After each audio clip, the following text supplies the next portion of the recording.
Bueno, pues buenos días. Esta fría mañana ya parece que llega el rigor del invierno, ¿no? Pero bueno, ya si viene acompañado de agua, ¿no? Como este fin de semana, parece ser que es bueno para el campo, así que tenemos que alegrarnos. Bueno, en primer lugar voy a hablar un tema más candente quizá de este pasado fin de semana y de estos días que llevamos de esta semana, de esta llegada de inmigrantes ilegales a Andalucía.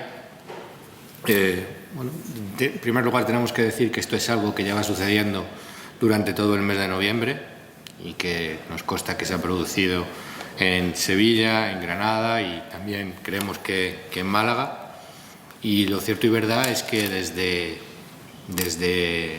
que se tiene noticia de estas llegadas, de estas arribadas, pues no se ha producido ninguna explicación de ninguna administración, de ninguna instancia oficial. Se ha conocido cuál es el motivo, cuál es la causa o cómo se organizan estos viajes. Ninguna administración nos da la más mínima explicación. Ahora sí, bueno, pues hemos visto cómo al haberse hecho ya de una manera pública esas llegadas, ¿no? Al estar en los medios de comunicación, pues desde la Junta de Andalucía se han elevado algunas protestas. Ahora me referiré a eso, pero lo cierto y verdad es que aquí la cuestión clave es la siguiente: si el Ministerio del Interior o el de Migraciones son los que de algún modo están posibilitando esta llegada de ilegales a Andalucía y probablemente al resto de España, financiando el viaje y la entrega de una cantidad de dinero para que puedan atender a sus gastos, nosotros entendemos que debería de actuar la Fiscalía, porque aquí estaríamos ante la comisión de tres tipos de delitos. Podríamos hablar de un posible delito de prevaricación, podríamos hablar perfectamente de un delito de malversación de fondos y también podríamos estar hablando de un delito contra la salud pública.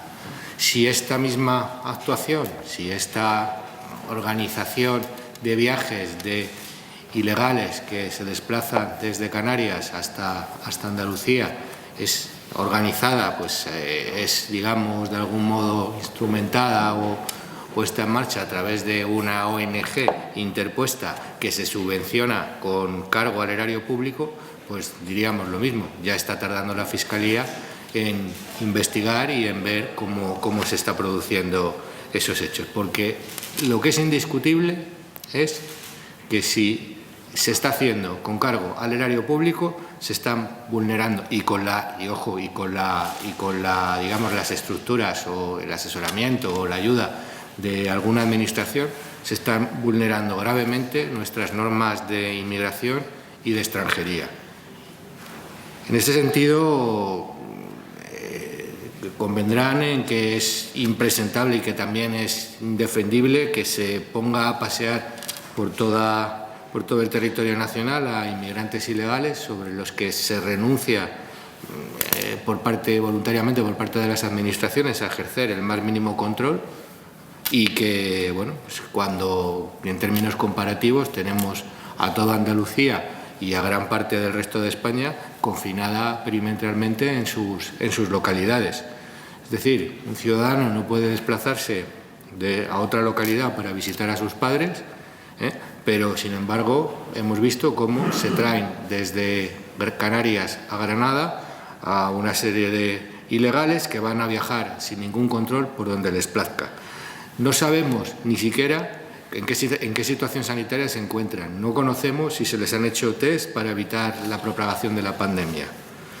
Y como ya les anticipaba antes, también resulta casi patético, es lamentable ver cómo se queja y cómo protesta el delegado del Gobierno de la Junta de Andalucía, pues en fin, en lo que no podemos tildar nada más que como una pataleta. Esto es además una consecuencia de ese discurso ambiguo y ambivalente sobre la inmigración que tiene el Partido Popular y Ciudadanos. Es que no puede hacer nada la Junta de Andalucía al respecto.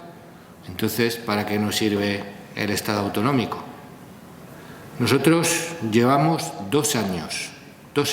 Le hemos preguntado al presidente de la Junta de Andalucía en la sesión de control Hemos pedido la creación de un órgano de colaboración policial, y así consta en nuestro primer pacto presupuestario, un órgano de colaboración policial entre la Junta de Andalucía y el Ministerio del Interior.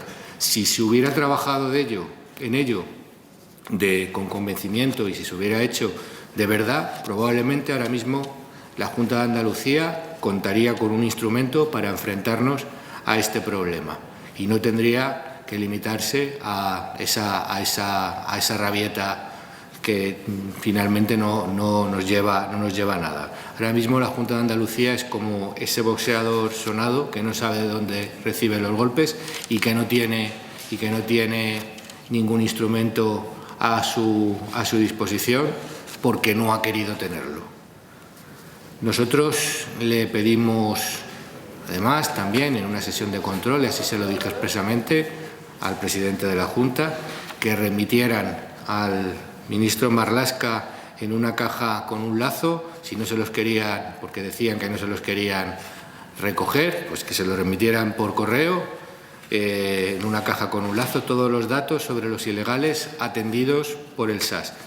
Si hubieran hecho eso, si se hubiera de algún modo mostrado la contrariedad de la Junta respecto de las actuaciones que se están llevando a cabo por el Ministerio del Interior y por el Ministerio de Migraciones, incluso por el Ministerio de Sanidad, respecto de todas las actuaciones que se están siguiendo en materia migratoria, pues la protesta del delegado del Gobierno en Granada pues sería más creíble, las que puedan venir ahora desde la Junta de Andalucía. Ahora mismo, realmente, insisto, esto es realmente una pataleta y una rabieta porque carecen de instrumentos, porque no han querido tenerlos.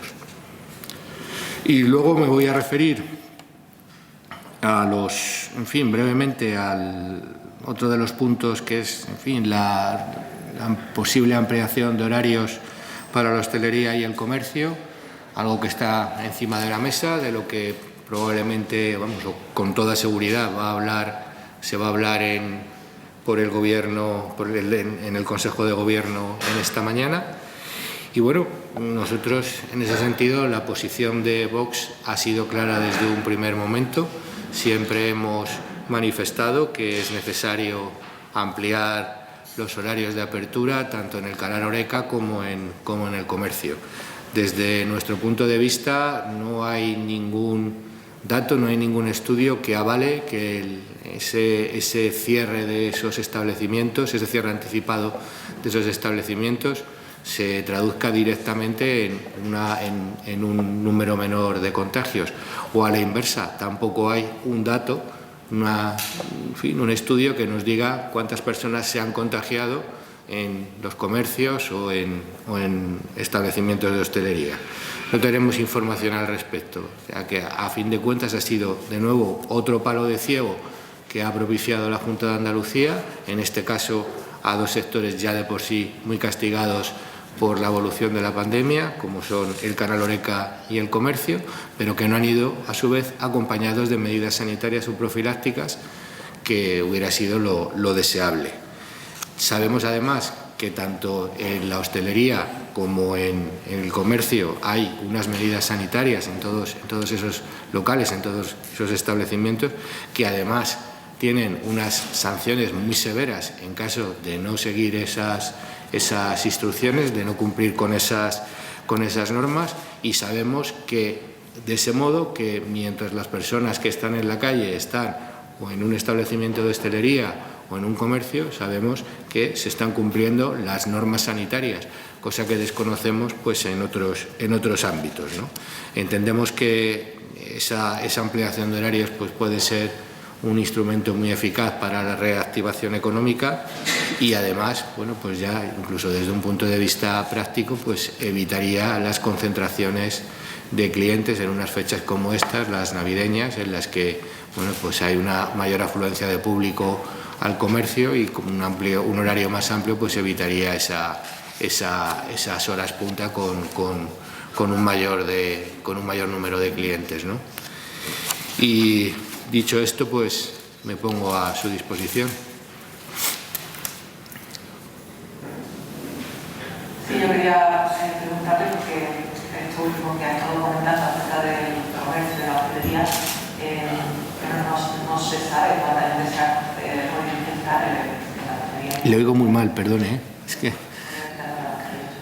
digo que no, efectivamente, no se puede saber cuánta gente se ha contagiado, pero datos de bajada de contagios sí que ha habido desde que se están aplicando medidas de restricción. Usted se reafirma que no ha salido de nada, medidas que ha aplicado la Junta, que se ha equivocado. Yo no he dicho eso. No ponga en mi boca palabras que no he dicho. Yo lo que digo, y es la postura de mi partido, que no hay estudios que nos digan qué incidencia tiene la apertura de los comercios y la apertura del canal Horeca respecto de los contagios, porque no hay estudios, no hay datos específicos. Sí, creo que eso es lo que le he entendido. Lo que le comento es que los datos de los que se disponen en las últimas semanas no es precisamente de contagios, sino de bajada de contagios, que se considera que a tenor de la bajada de contagios y doblegar la curva, si han sido adecuadas o no han sido adecuadas las medidas que ha tomado la Junta de Andalucía.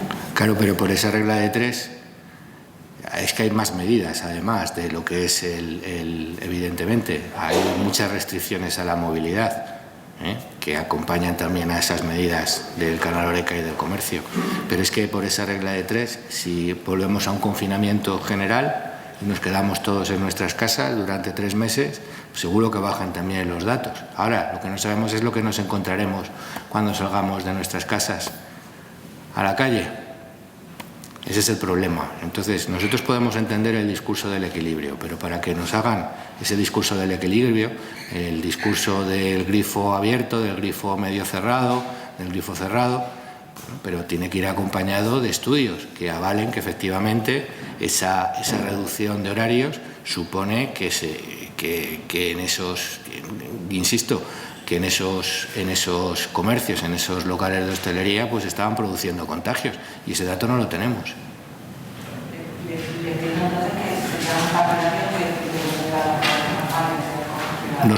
Nosotros abogamos por una ampliación de los horarios de apertura en el canal Horeca y en el comercio. Y eso es algo que venimos diciendo desde hace meses, vamos, en ese sentido, porque no hay una correlación, no hay estudios que avalen que exista una correlación entre la expansión de la pandemia y el número de horas en las que estos establecimientos están abiertos. Yo le digo más. Este pasado viernes, y esto es algo que seguro que ustedes han visto o han vivido, el pasado viernes yo estaba en un supermercado a las 6:30 o a las 7 de la tarde, no sería otra hora, y la mayor parte del público que había en el supermercado era gente joven comprando alcohol. No sabemos esas personas, esos jóvenes, dónde lo van a consumir, cómo lo van a consumir, si van a respetar las normas sanitarias, si van a usar mascarillas, si van a estar en grupos de menos de 6 personas. Sin embargo, sí sabemos que mientras estén en un establecimiento de hostelería, pues que se van a guardar esas normas sanitarias que vienen dictadas por las autoridades. Eso es una realidad incontestable y es algo que viene reclamándose desde el sector. Tenía otra pregunta, porque en el último periodo, si no me equivoco, hubo algunas iniciativas que el voto de Vox no fue en consonancia con PP y Ciudadanos, pero incluso posterior al caso de cuando ustedes se retiraron como de los mercados. ¿Es un cambio en la relación que mantienen ustedes con PP y Ciudadanos? ¿Ha sido algo puntual? ¿Cómo definirían la relación que hay ahora con los socios de gobierno? No, fueron cuestiones puntuales en las que las posiciones programáticas de nuestro partido pues no coinciden con las del Gobierno de la Junta de Andalucía. Fueron 2 PNLs. Bueno, a fin de cuentas, las proposiciones no de ley lo que marcan, bueno, pues son declaraciones de intenciones y eran, bueno, pues sobre aspectos que además tampoco se concretan en actuaciones de gobierno en fin, singulares y específicas que puedan tener importancia. De eso puede ocurrir más veces. Y no tiene que significar que haya una variación en las relaciones. Nosotros ahora mismo vamos a esperar a que se aprueben definitivamente los presupuestos y bueno, pues vamos a ver si en esos 3 primeros meses del año pues activaremos esa comisión de seguimiento bilateral y ese será el foro en el que tendremos que ir viendo el grado de cumplimiento de los acuerdos y de ahí, bueno, pues se irá viendo en gran medida pues la actitud que tenga que tener Vox respecto de la sostenibilidad o apoyo al gobierno. Y nosotros pues tenemos que confiar en que los pactos se firman para ser cumplidos. En relación con los inmigrantes, usted ha dicho que la situación en la que están y cómo vienen y demás debería estudiarlo la Fiscalía. Correcto. ¿Ustedes lo van a pedir formalmente a la Fiscalía que lo haga? Bueno, esta es una actuación que corresponde a la Dirección Nacional del partido, porque no es una actuación puntual, pero en principio, vamos, es algo que se estará sopesando, se está estudiando.